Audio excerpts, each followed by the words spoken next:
Class 11th mathematics. New chapter आपका जो start हो रहा है वो है आपका कोऑर्डिनेट ज्योमेट्री। कोऑर्डिनेट ज्योमेट्री में आप लोग सबसे पहले जो स्टडी करेंगे वो है आपके पास डिस्टेंस फार्मूला।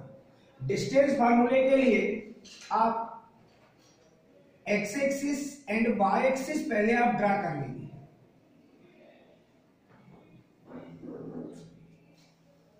प्रीवियस क्लास के अकॉर्डिंग एक्स डैश को आप एक्स एक्सिस राइट करते और वाई डैश इसे आप वाई एक्सिस, ओ एक्स को positive X axis and O X dash को negative X axis. O Y को आप कहते हैं positive Y axis and O Y dash को कहते हैं आप नेगेटिव वाई एक्सिस। ये नहीं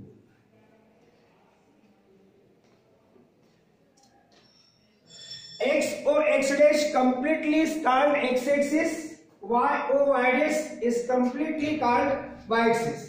इन X axis Y coordinate 0, in Y axis x coordinate 0.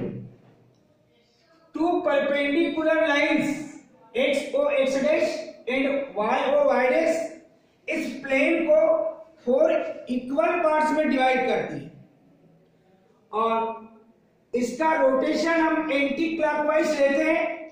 इसे कहते हैं आप first quadrant, second quadrant, third quadrant and fourth quadrant. Clear? First quadrant के कोऑर्डिनेट प्रीवियस क्लास के अकॉर्डिंग जो आपको पता है वो होते हैं प्लस प्लस, एक्स कोऑर्डिनेट भी प्लस, वाई कोऑर्डिनेट भी plus in first quadrant. Second quadrant x coordinate first time, second time आपका वाई कोऑर्डिनेट होता है। दैट मींस ये नेगेटिव एक्स एक्सिस है तो x coordinate negative, y coordinate positive. That means first coordinate के जो situation होंगे उसे आप प्लस प्लस सिंबल से रिप्रेजेंट करते हैं। सेकेंड क्वाड्रेंट में आप लोग माइनस प्लस, थर्ड क्वाड्रेंट में O X dash negative X axis, O Y dash negative Y axis. That means third quadrant आपके पास जो कोऑर्डिनेट होंगे वो माइनस माइनस होंगे। फोर्थ क्वाड्रेंट में first time X coordinate, second time Y coordinate, O X positive X axis, O Y dash negative Y axis. That means first time X positive, second time Y, that means negative. सबसे पहले आप लोगों को each coordinate में ये बताना चाहिए कि उसके कोऑर्डिनेट प्लस प्लस है कि माइनस प्लस है कि माइनस माइनस है कि प्लस माइनस, ये पहले आपको पता होना चाहिए। दूसरी main point, in X axis total X axis में वाई कोऑर्डिनेट 0। अगर किसी भी पॉइंट के कोऑर्डिनेट आप अगर ऑन एक्स एक्सिस लेंगे तो उसके लिए वाई कोऑर्डिनेट 0 होगा। इन वाई एक्सिस आपके पास एक्स कोऑर्डिनेट 0 होगा। आप पॉइंट से स्टार्ट करेंगे, पॉइंट के बाद आप स्ट्रेट लाइन, स्ट्रेट लाइन के बाद आप पैरेलल स्ट्रेट लाइन और पैरेलल स्ट्रेट लाइन के बाद में कॉनिक सेक्शन के जो 4 पार्ट्स हैं जिनकी आप स्टडी करेंगे। First circle, second parabola, third ellipse और फोर्थ होगा आपके पास पैराबोला। ये 2D का नॉलेज मिलेगा आपको। और 2D के बाद जिस टाइम से आप अभी 2D में डिस्टेंस फार्मूला पढ़ेंगे, सिमिलरली 3D में भी आपको डिस्टेंस फार्मूला मिलेगा। और 3D में जो डिस्टेंस फार्मूला मिलेगा वो 2D के फार्मूले से ज्यादा डिफरेंट नहीं होगा। यहाँ x और y 2 एक्सिस है, वहां पर 3 एक्सिस होंगी, x, y एंड z। अभी आप x एक्सिस y एक्सिस देख रहे हैं। जो थर्ड आपके पास होगी वो x एक्सिस और y एक्सिस ईच के परपेंडिकुलर होगी। दैट मींस प्लेन के परपेंडिकुलर होगी। इसका पॉजिटिव वाला पार्ट आप सामने देखेंगे और नेगेटिव वाला जो पार्ट है वो z पॉजिटिव z एक्सिस और वो z डैश जो आएगा वो होगा आपके पास नेगेटिव z एक्सिस जो आपको पीछे मिलेगा। अब सबसे इंपॉर्टेंट चीज है, जिस फार्मूले को आप लोगों ने 10th में पढ़कर आए हैं और पॉइंट का आपके पास जो नॉलेज है, उस नॉलेज के अकॉर्डिंग आप डिस्टेंस फार्मूला कैलकुलेट करने के लिए चल रहे हैं। और ये डिस्टेंस फार्मूला जो आप 2D में कैलकुलेट करेंगे, सिमिलरली आपको 3D में भी डिस्टेंस फार्मूला होगा। 3D में एक कोऑर्डिनेट आपका बढ़ जाएगा और वो होगा आपका जेड कोऑर्डिनेट। यहाँ एक्स कोऑर्डिनेट, वाई कोऑर्डिनेट दोनों आपके पास होंगे। आप 2 पॉइंट्स ऑर्बिटली एज्यूम कर लीजिए इन अ प्लेन। फर्स्ट पॉइंट को आप कह दीजिए ए, विच कोऑर्डिनेट आप x1, y1 ये राइट कर लीजिए। सेकेंड पॉइंट को कह दीजिए आप बी, जिसके कोऑर्डिनेट आप x2, y2 राइट कर दीजिए। और डिस्टेंस फार्मूला का मतलब ये होता है आपके पास distance between 2 points, distance between 2 points, that means point A और पॉइंट बी को आप ज्वाइंट कर दीजिए। तो आपको कैलकुलेशन करना है एबी का। एबी का मतलब डिस्टेंस बिटवीन 2 पॉइंट्स। उसके लिए आप एक्स एक्सिस पर परपेंडिकुलर ड्रा कर दीजिए पॉइंट ए से, और इसे आप कह दीजिए A L, perpendicular to x axis, और पॉइंट बी से भी परपेंडिकुलर ड्रा कर दीजिए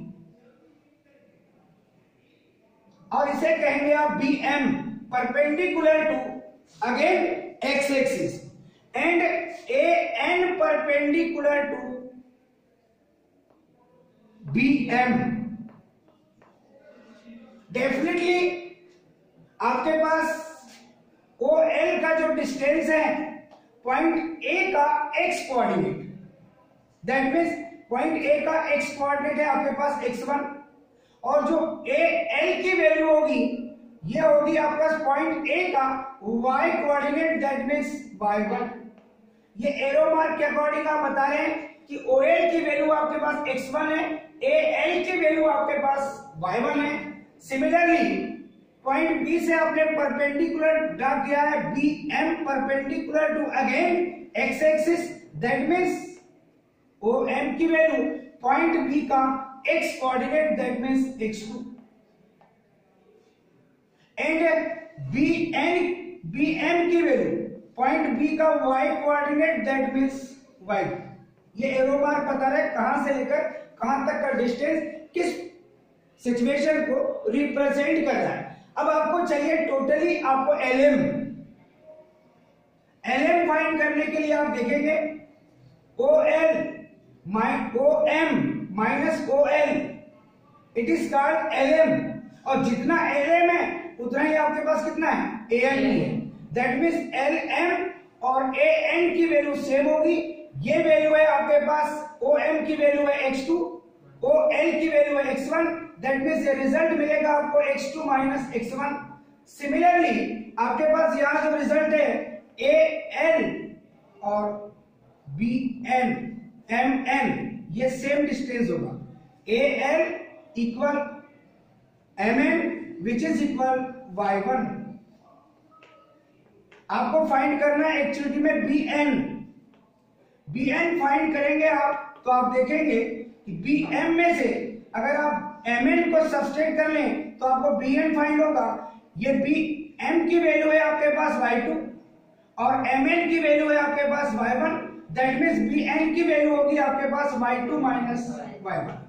अब आप देख रहे हैं इस सिचुएशन में एक ट्रायंगल मेक हो रहा है आपके पास ANB। इस ट्रायंगल को आप कहेंगे ये राइट एंगल है, दैट मीन्स इसे आप कहेंगे राइट एंगल ट्रायंगल। और राइट एंगल ट्रायंगल के लिए आपने 10th में ही स्टडी किया है पाइथागोरस थ्योरम, और उसके लिए आप पाइथागोरस थ्योरम अप्लाई करेंगे।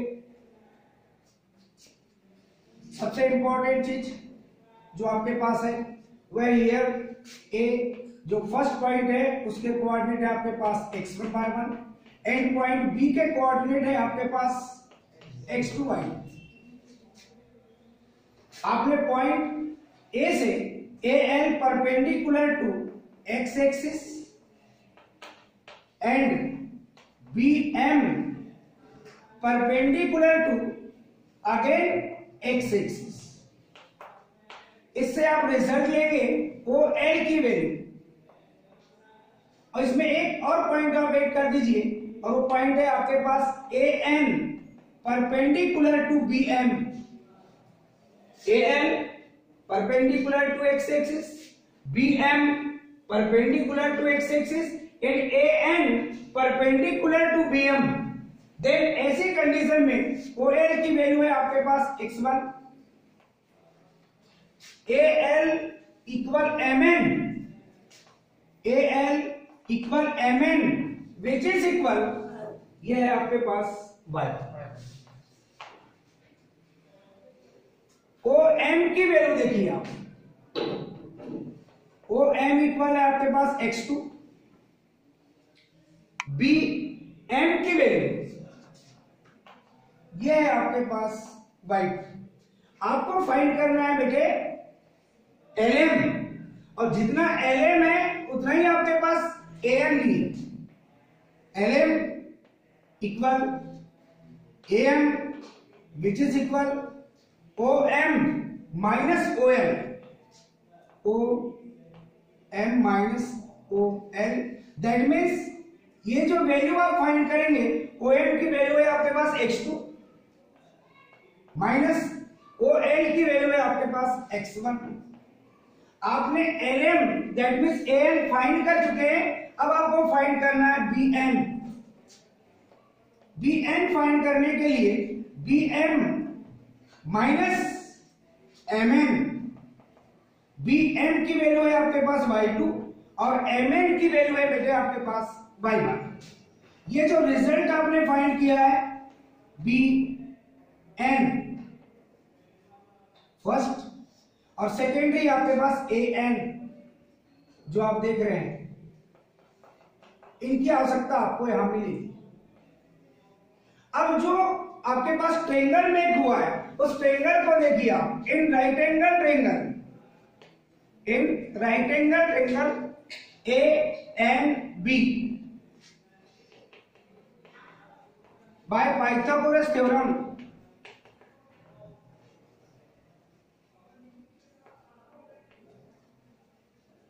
और पाइथागोरस थ्योरम के लिए आपको पता है राइट एंगल की अपोजिट साइड को आप कहते हैं हाइपोटेन्यूस। अब ये दोनों जो साइड है आपके पास ये ईच अदर परपेंडिकुलर होती है, आप इसको बेस कहेंगे ये परपेंडिकुलर होगा और इसे अगर परपेंडिकुलर कहेंगे तो आपके पास ये बेस होगा। ये ईच अदर परपेंडिकुलर है, opposite side of the right angle is called hypotenuse. That means Pythagoras theorem apply करेंगे तो hypotenuse square that means AB square which is equal AN square plus BN square. Value आपको AB की find करनी है, that means AB square as it is. AN की वैल्यू आपने पहले ही फाइंड करके रखा है, ये आपके पास x2 माइनस x1 इसका होल स्क्वायर, माइनस BN की वैल्यू भी आपने काउंट करके रखा है y2 minus y1 whole square. That means आपको फाइंड करना है AB, बोथ साइड आप स्क्वायर रूट फाइंड करेंगे। AB square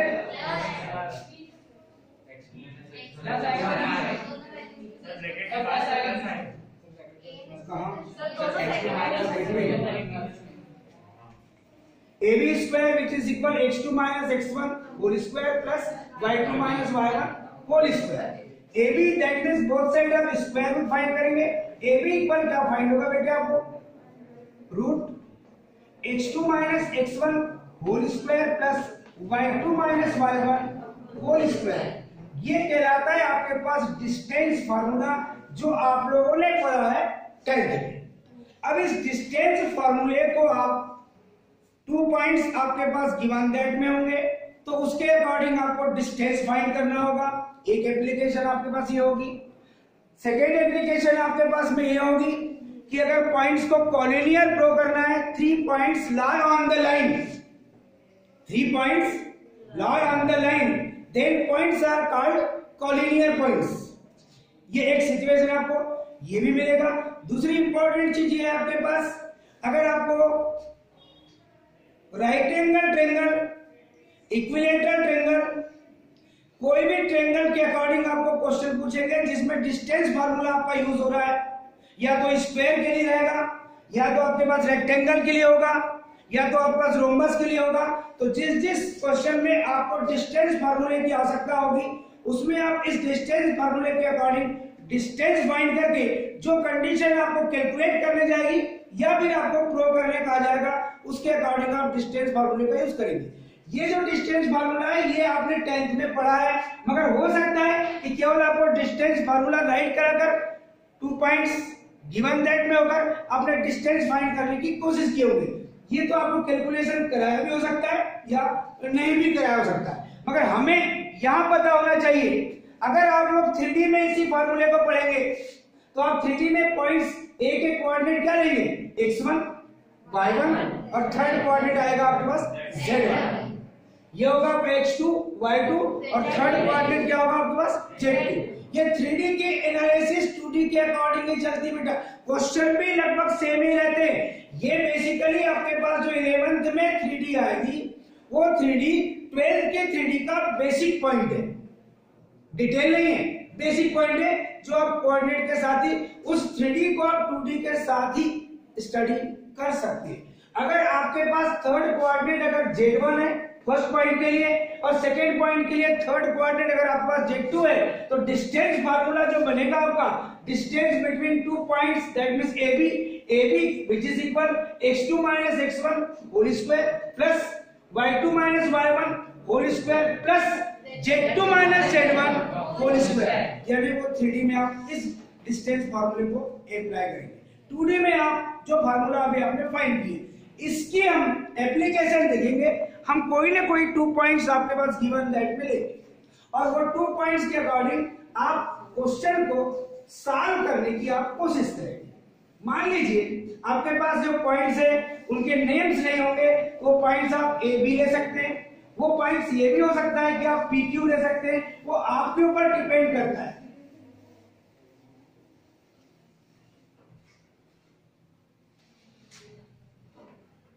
To find distance between 2 points, अब फर्स्ट पॉइंट के कोऑर्डिनेट मान लीजिए आपके पास -3 और ये 5 है। हो सकता है कि सेकेंड कोऑर्डिनेट के पॉइंट आपके पास में 5 -7 है और आपको डिस्टेंस फाइंड करना है। अभी आप 2D की बात कर रहे हैं, जब 3D के क्वेश्चन आएंगे तो 3D में आपके पास z कोऑर्डिनेट भी आपको यहाँ पर गिवन दैट में होगा, यहाँ भी आपके पास में z कोऑर्डिनेट गिवन दैट में होगा, तो डिस्टेंस फार्मूला आपके पास 3D के लिए भी है। आप फर्स्ट पॉइंट को एज्यूम कर लेंगे, मान लीजिए फर्स्ट पॉइंट को आप ए एज्यूम कर रहे हैं, इसके कोऑर्डिनेट लिखेंगे आप -3 5 विच इज इक्वल पॉइंट ए, इसको आप कहेंगे x1 y1 और कंपेयर करके जब लिखेंगे आप तो x1 की वैल्यू है आपके पास -3 और y1 की वैल्यू है आपके पास 5। ये बताइए कि ये पॉइंट कौन से कोऑर्डिनेट में लाई कर रहा है, सेकेंड कोऑर्डिनेट। ये पॉइंट कौन से कोऑर्डिनेट में लाई कर रहा है, फोर्थ कोऑर्डिनेट। दैट मींस आपके पास जो सिचुएशन है सेकेंड पॉइंट को आप बी एज्यूम कर लेंगे और सेकेंड पॉइंट है आपके पास 5 -7 which is equal point P के कोऑर्डिनेट को आप x2 y2 और कंपेयर करेंगे तो x2 की वैल्यू मिलेगी आपको 5 और y2 की वैल्यू मिलेगी आपको -7।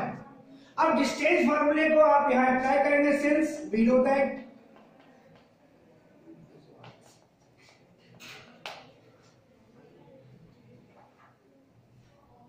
AB that means distance between 2 points A and B which is equal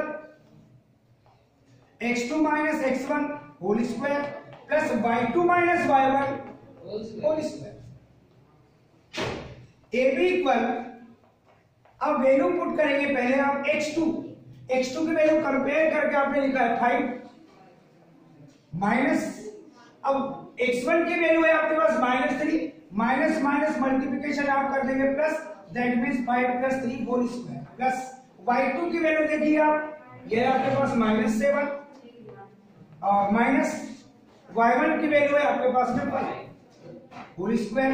that means calculation करेंगे आप, ये मिलेगा बेटे आपको 8 स्क्वायर और प्लस -7 -5 ये मिलेगा बेटे आपको -12 whole square. That means AB equal 8 square 64, negative quantity square positive and 12 square 144। Clearly इनकी आप कैलकुलेशन करेंगे। 4 + 4 8, 4 + 6 10 0 और ये आ जाएगा आपके पास 1 + 1 2। AB की वैल्यू अगर ये कंप्लीट स्क्वायर क्वांटिटी है तो आप स्क्वायर रूट फाइंड कर लेंगे, और कंप्लीट स्क्वायर क्वांटिटी नहीं है तो उसके आप फैक्टर करके देख लीजिए। 208 के 2 से डिवाइड करेंगे 1 टाइम्स, 0 4 टाइम्स, फिर 2 से डिवाइड करेंगे आप 5 टाइम्स, 2 टाइम्स, फिर 2 से डिवाइड करेंगे, फिर 2 से डिवाइड करेंगे। अब आपके पास में ये जो इसके आपने प्राइम फैक्टर फाइंड किए, आपने जो प्राइम फैक्टर फाइंड किए 2 × 2 × 2 × 2 और ये आपके पास लास्ट वाला जो फैक्टर है वो है आपके पास 13। डेफिनेटली पेयर बनाएंगे आप तो 2 × 2 और ये √13 जिसका पेयर नहीं है वो ऐसे किस होगा। That means 4√13। एक स्टूडेंट ये लिखना पसंद करता है और एक स्टूडेंट ये लिखता है, तो उन दोनों में क्या डिफरेंस है वो आप लोग देखेंगे। दोनों में कौन सा स्टूडेंट बेस्ट होगा। अगर ये कंप्लीट स्क्वायर क्वांटिटी होती तो आपको इजीली कोई ना कोई वैल्यू मिलती, मगर कंप्लीट स्क्वायर क्वांटिटी नहीं है तो पहले आप रफली उसका फैक्टर कर लीजिए। जितने पेयर आपके पास बनते हैं उस पेयर के अकॉर्डिंग आप उनका स्क्वायर रूट फाइंड कर लीजिए और कैलकुलेशन करके ये लास्ट में आपको यूनिट्स लिखना पड़ेगा। जब आप एरिया फाइंड करेंगे तो स्क्वायर यूनिट्स, लेंथ फाइंड कर रहे हैं तो ओनली यूनिट्स, और कहीं अगर आप वॉल्यूम फाइंड कर रहे हैं तो आपको लिखना पड़ेगा क्यूबिक यूनिट्स। अगर आप ये राइट नहीं करते हैं, यहां से आप एबिट रखिए। 11th में तो हम लोग ने अभी भी अगर वैल्यूएशन किया है आपकी कॉपियों का तो बहुत सारे ऐसे पॉइंट्स हैं जिन पे हमें आपके नंबर को नहीं काटना चाहिए, उससे पता चलता है कि हमने क्या मिस्टेक की है। मगर 12th क्लास में अगर आप ये सारे पॉइंट्स लिखते हैं, आपके पास मान लीजिए क्वेश्चन है 3 मार्क्स का और आपने कंप्लीट कैलकुलेशन करके 4√13 पूरा लिखा है, मगर आपने ये नहीं लिखा है तो आपको 2 मार्क्स ही मिलेंगे। 1 मार्क्स यूनिट के अकॉर्डिंग आपको डिक्रीज हो जाएगा। इसलिए आपको हैबिट में यहीं से कैलकुलेट रखना है कि हमें क्या करना है, समझ रहे हैं। तो यहां पर आपने देखा डिस्टेंस फार्मूले के लिए अभी मैंने आपके लिए क्वेश्चन सिलेक्ट किया था। सिमिलर आप जब बुक उठाएंगे तो कुछ क्वेश्चन आपको अभी डिस्टेंस फार्मूले के अकॉर्डिंग सॉल्व नहीं मिलेंगे। हर स्टूडेंट के पास बुक है, हर स्टूडेंट के पास बुक है। हम एक नेक्स्ट क्वेश्चन और सिलेक्ट करते हैं।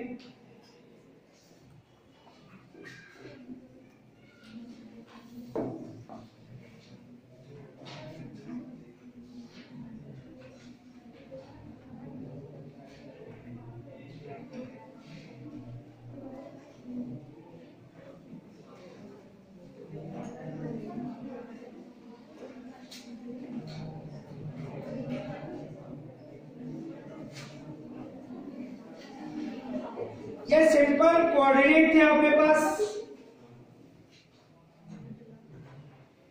ये सिंपल सिचुएशन है आपके पास, और हम नेक्स्ट पॉइंट आपके पास चेंज कर रहे हैं। वो पॉइंट है आपके पास एक कॉस अल्फा, ए साइन अल्फा। सेकेंड पॉइंट है बेटा आपके पास एक कॉस बीटा,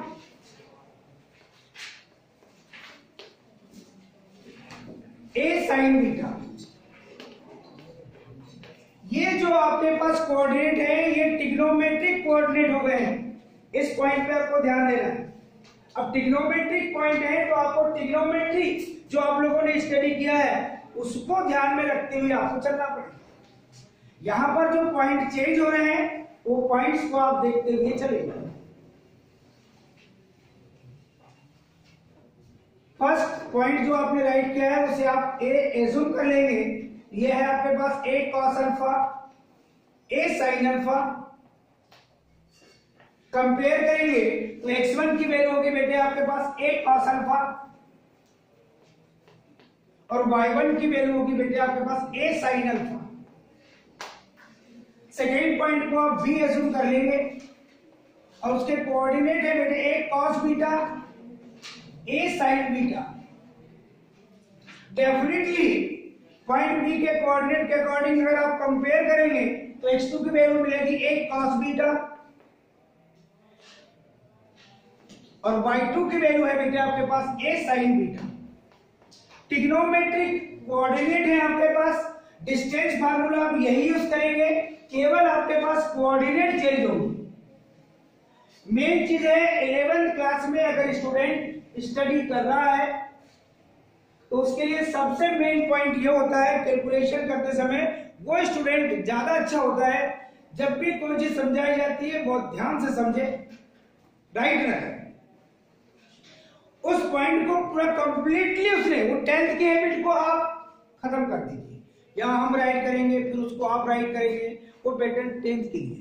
11th के लिए सिलेबस काफी ज्यादा रहता है तो आप जो भी चीज समझ रहे हैं आप उसको, आपको इतना पता है कि 2 पॉइंट्स गिवन दैट में फर्स्ट पॉइंट को ए एज्यूम करना है, सेकंड पॉइंट को बी एज्यूम करना है, कंपेयर करके x1 y1 x2 y2 की वैल्यू निकालना है, डिस्टेंस फार्मूला हमको लर्न है, उस डिस्टेंस फार्मूले को राइट करना है और उस डिस्टेंस फार्मूले में उस वैल्यू को पुट करके फिर हमें कैलकुलेशन करना है और कहां कौन सी स्टेप और कौन सा फार्मूला आपका अप्लाई किया जा रहा है उस पॉइंट को ध्यान रखते हुए फिर आप इस पॉइंट को घर जाइए, कॉपी उठाइए, क्वेश्चन राइट कीजिए और सेल्फ सॉल्व कीजिए।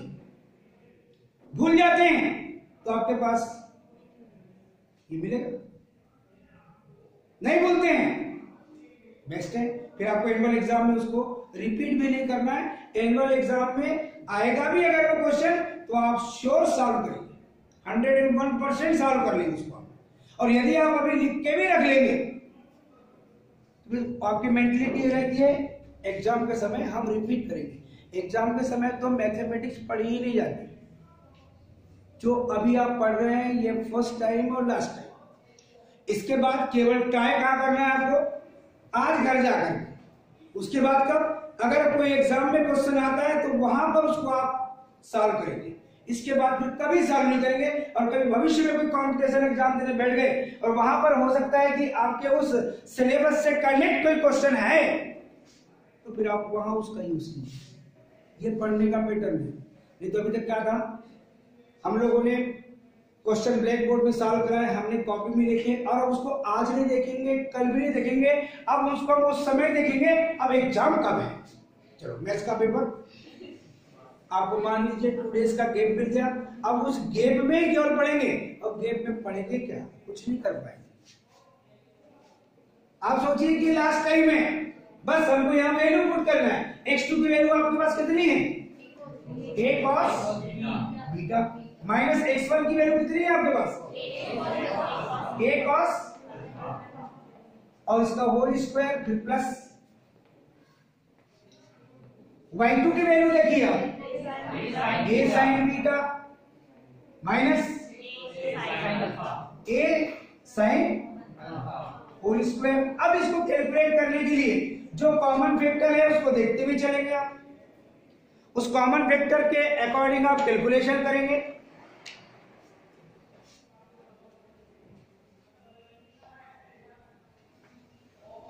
यहां a कॉमन, ब्रैकेट में आपके पास होगा बेटे cos beta minus cos alpha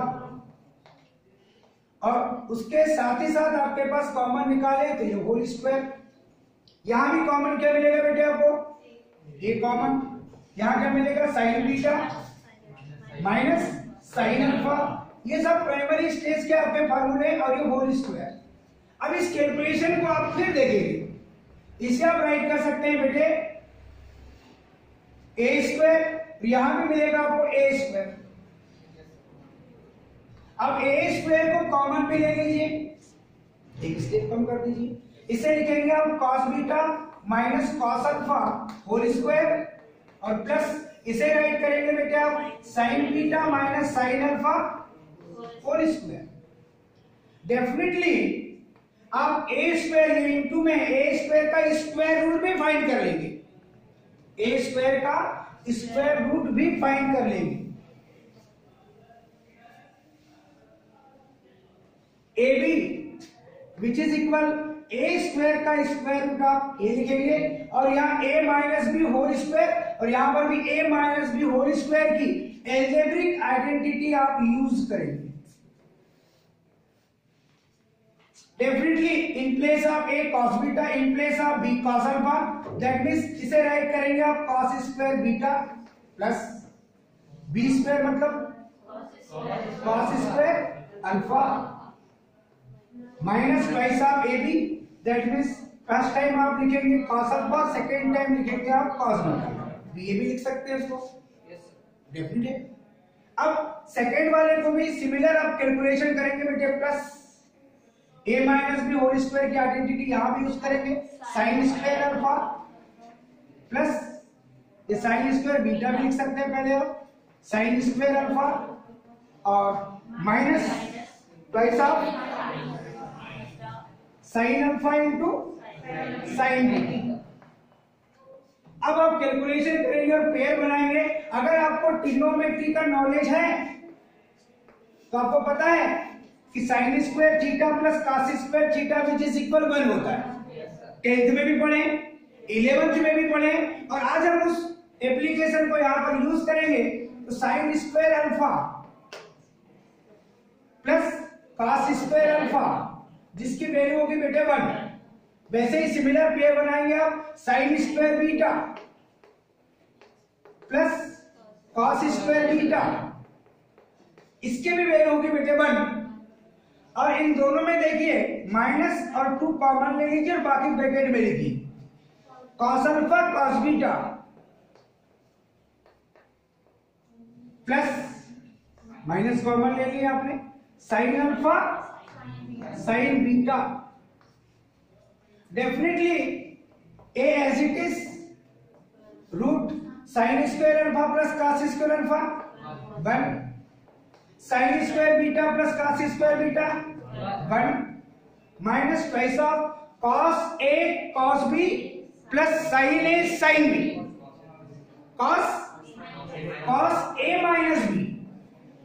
ये ट्रिग्नोमेट्री के फार्मूले आपके पास नहीं है, that means cos alpha minus beta. ये ट्रिग्नोमेट्रिक फार्मूले जो आपने 11th क्लास में स्टडी किया है वो फार्मूले भी आपको लर्न चाहिए, क्योंकि जो डिस्टेंस फाइंड कर रहे हैं वो कोऑर्डिनेट पॉइंट के अकॉर्डिंग फाइंड कर रहे हैं, ट्रिग्नोमेट्रिक कोऑर्डिनेट है यहाँ पे। डेफिनेट इसे आप सॉल्व करेंगे और देखेंगे आपके पास सिचुएशन 1 प्लस 1 मिलेगा 2 माइनस पैसा cos alpha minus beta, A as it is root, इसमें 2 कॉमन लेंगे आप इन ब्रैकेट्स, इसे राइट करेंगे 1 माइनस। अब आपके पास यदि डायरेक्ट फार्मूला आपको पता है तो ठीक, और पता नहीं है तो आप यहां पर cos 2 थीटा का फार्मूला यूज करो, कैलकुलेशन करो। मुझे डायरेक्ट पता है, अगर आपको डायरेक्ट पता नहीं है मान लीजिए, तो आप इस 1 को कैंसिल करने के लिए सोचिए कि 1 आपके पास कब कैंसिल होगा, जब आपके पास -1 आएगा, दैट मींस ये 1 एज इट इज माइनस। इस पॉइंट को जब कैलकुलेट करोगे तो आपको पता है कि cos 2a के फार्मूले जो आपने पढ़ा है हमने बना लिए हैं आप 2, यहां पर लिखेंगे आप लोग, ये 2 से 2 कैंसिल होगा तो आपको ऊपर वाली स्टेप मिल जाएगी, यानी इन प्लेस ऑफ a आपके पास अल्फा माइनस बीटा अपॉन 2 है, 2 से 2 कैंसिल करेंगे तो आपको यही स्टेप मिलेगी। हम cos 2a का फार्मूला बनाने का प्रयास कर रहे हैं। cos 2a के आपके फार्मूले 3 टाइप्स है, एक फार्मूला cos sin दोनों के टर्म में cos square a minus sin square, second formula है पैसा cos स्क्वायर a माइनस 1 और थर्ड फार्मूला है 1 माइनस पैसा sin स्क्वायर a। ये 3 टाइप से cos 2a का फार्मूला है। यहाँ इन प्लेस ऑफ a आपके पास में अल्फा माइनस बीटा अपॉन 2 है। आपको पहले ऑब्जर्वेशन लेना है कि 1 तब कैंसिल होगा जब -1 आएगा। तो इन तीनों फॉर्म में से कौन सा फॉर्म आप यूज करोगे तो आपको -1 मिलेगा। तो हमें लगता है कि आपको इस फॉर्म का यूज करना पड़ेगा, जिसे आप ब्रैकेट में राइट करेंगे और लिखेंगे क्या 1 माइनस पैसा sine square in place of a क्या लिखेंगे आप अल्फा माइनस बीटा अपॉन 2, क्योंकि ये वैल्यूज टाइप से आपको दिखाई दे रही है। अब इसको कैलकुलेट करेंगे बेटे आप, a as it is, root as it is, 2 as it is, in brackets 1 minus plus multiplication minus 1 minus minus multiplication plus, और ये मिलेगा बेटे आपको twice of sine square alpha minus beta upon, clear, plus 1 minus 1 cancel, a root of ये 2 और into में आएगा बेटे आपके पास है 2 sign square alpha minus beta upon 2, और डेफिनेटली 2 इंटू 2 मिलेगा 4, और 4 का स्क्वायर रूट मिलेगा बेटे आपको 2, तो ट्वाइस ऑफ a, और ये इसका स्क्वायर रूट पाएंगे, फाइंड करेंगे sign square alpha minus beta upon 2 का, तो इसे लिखेंगे आप sine alpha minus beta upon 2। That means जो डिस्टेंस फार्मूला आपने यूज किया हो, उस डिस्टेंस फार्मूले में आपके पास लास्ट मोमेंट तक आप जब चल रहे हैं तो आपको यहाँ पर ट्रिग्नोमेट्रिक फार्मूले यूज करते हुए चल रहे, और ये फाइनली आपको मिला है डिस्टेंस, और यहाँ पर आप ये लिखना मत भूलिए, और ये लिखना भूल गए तो जितने भी मार्क्स का क्वेश्चन होगा आपके 1 मार्क्स डिक्रीज हो जाएगा। थैंक्स।